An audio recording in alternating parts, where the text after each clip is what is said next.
And that's what the Chazon Ish is trying to say, that because of people's love for an audience, because of people's love for popularity, many lies have cropped up into history books, also in people that they call Torah.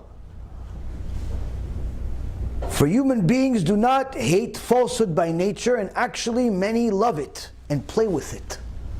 What is that like? There was one guy that wanted to scare his wife. You know, some guys, they still think that they're in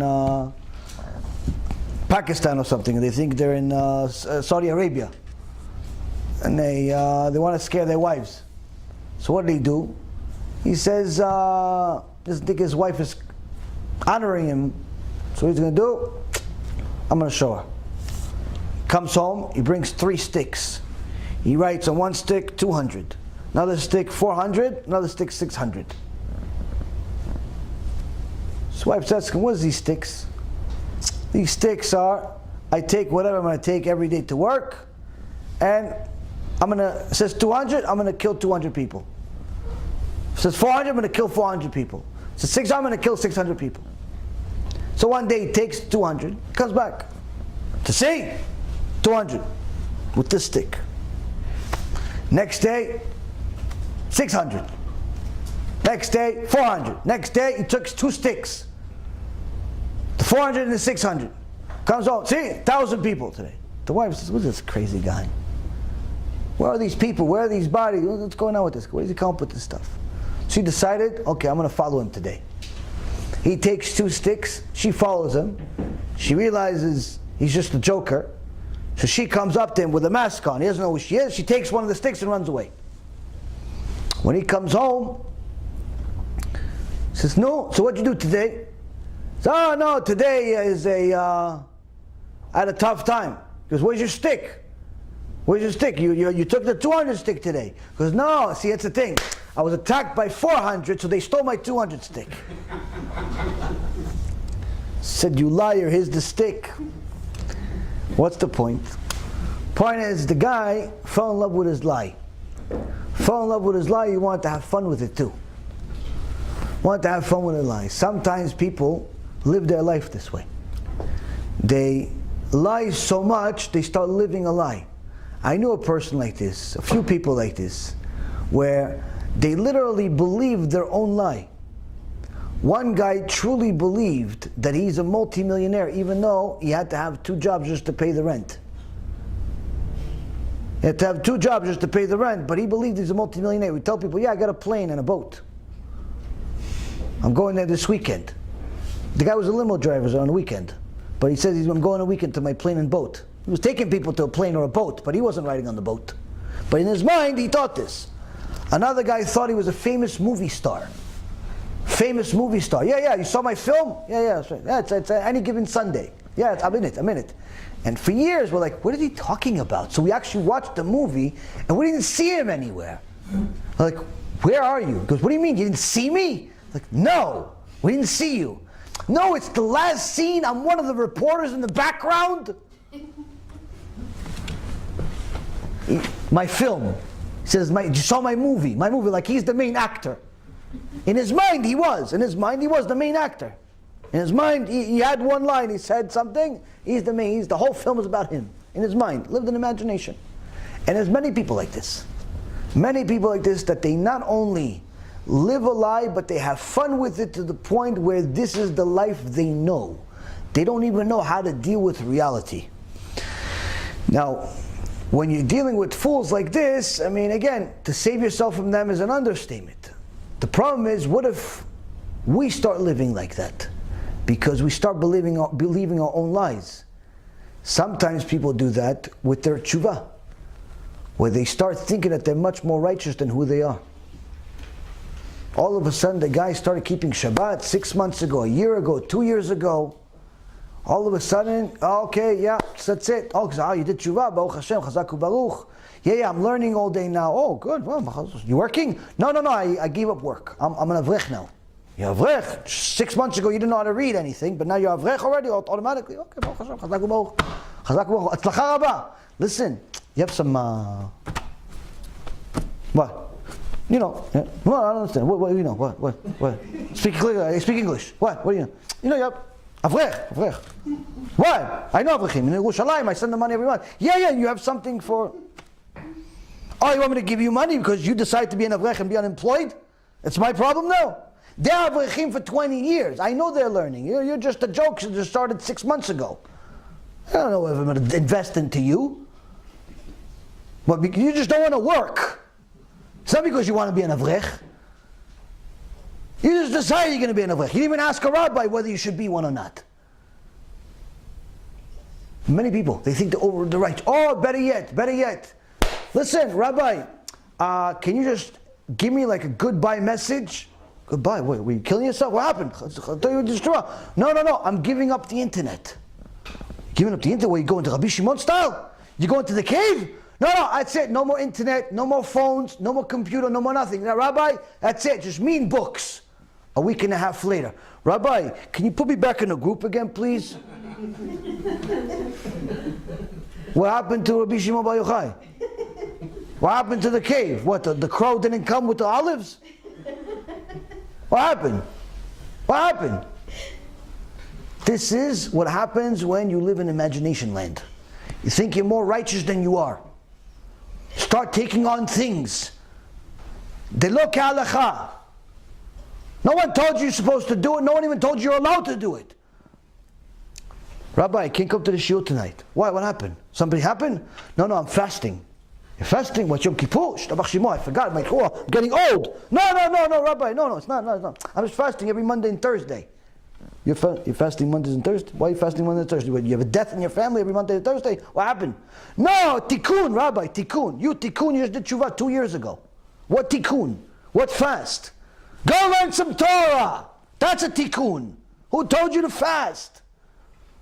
Who even gave you permission to fast? No, but I saw this rabbi said it in the lecture over there. Yeah, for him, not for you.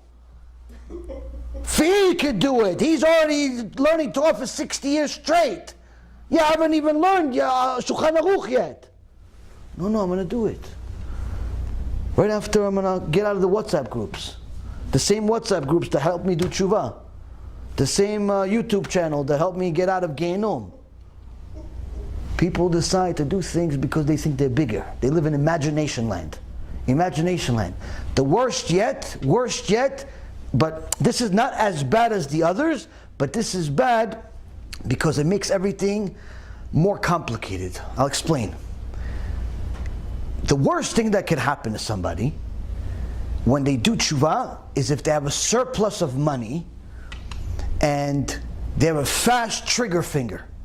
Why? Day one, they haven't even completed the Chumash yet, they buy an entire library like this.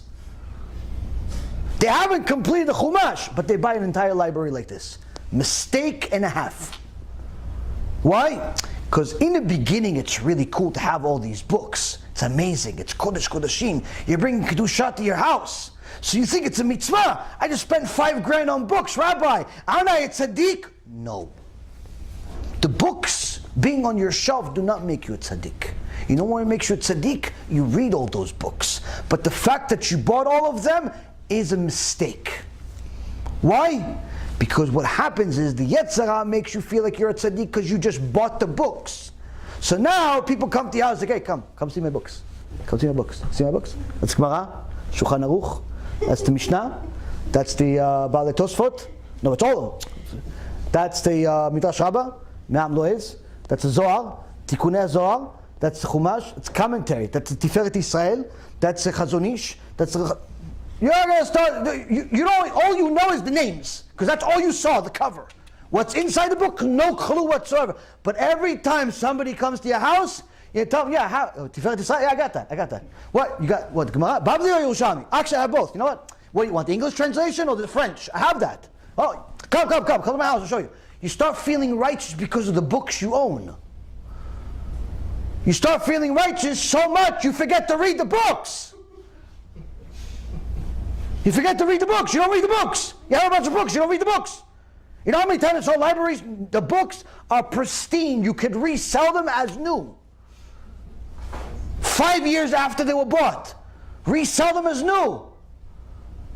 Now, of course, all of us are victims of this fast trend. I'm one of them also. I bought some books more than I needed at times.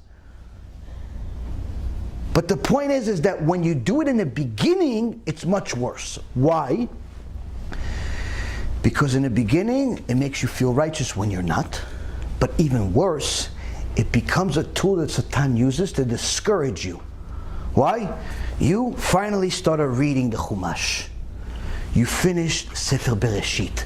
Half your neshama already came out of your body by the time you finished it. It's like, whew, wow, I gotta read all 5? With the commentary, Rabbi? Wow, one time, right? No, every year. What do you mean? You read that book every year? Yeah. Really? Twice. What? When do you have time to eat? This is actually standard. If you were 6 years old, you would expect to do that. They don't get it in the beginning. I had one guy see me, goes, so you read that book? Yeah. Yeah. Wow, you highlighted a lot of stuff. You did that all at once? No, I read it a few times. You read that whole book a few times? Like I just discovered Mars and I brought it to him in a plate. Hey, here you go, Mars. Like, they didn't understand. What do you mean? Now what happens is, after you finally start doing tshuva, you read the first book, by the time you finish the Chumash, you feel like you're Gdol Ador. Oh, listen, Rabbi, I got beef with Rashi. I don't agree with what Rashi said on Moshe. I don't think that's what he meant. What? You start giving commentary to the commentary. Why? Because you own some books. But then what ends up happening, Abotay Karim, is the Yetzer Hara goes for the kill. What does he do? After he messes with you, makes you think that you're all that, then eventually you finish your book. You got to do something else. So what does he do? He's like, look, you're good at this. Why move to something else? All these books, you haven't even started them. Look how big they are. Look, each one is 700 pages, 800 pages. Just stick with what you know, kid.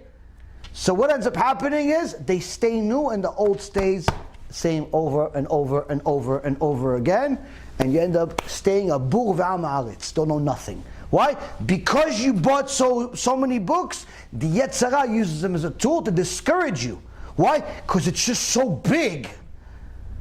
It's so much to read next to the little thing that you finally took you a year to read. And it's like, let me just stay with what I know. I'm good at this. Anyway, the rabbi said I should go over it 100 times. So let me finish this 100 times, because it's easy now, because I read it once, and not delve with the rest of these books. So what ends up happening is the people buy a lot of books, and the Yetzer Hara uses them as a tool to discourage them. Why? Because the imagination is, I'm going to get these books because there's a cool cover, and there's a great story in it, and I'm going to read the whole book in a weekend. I just don't know which weekend it's going to be, before or after Mashiach. When there is time in the world or when there isn't. I'm not really sure yet. Because it's easy to buy books. Because we live in our imagination. We live in our imagination,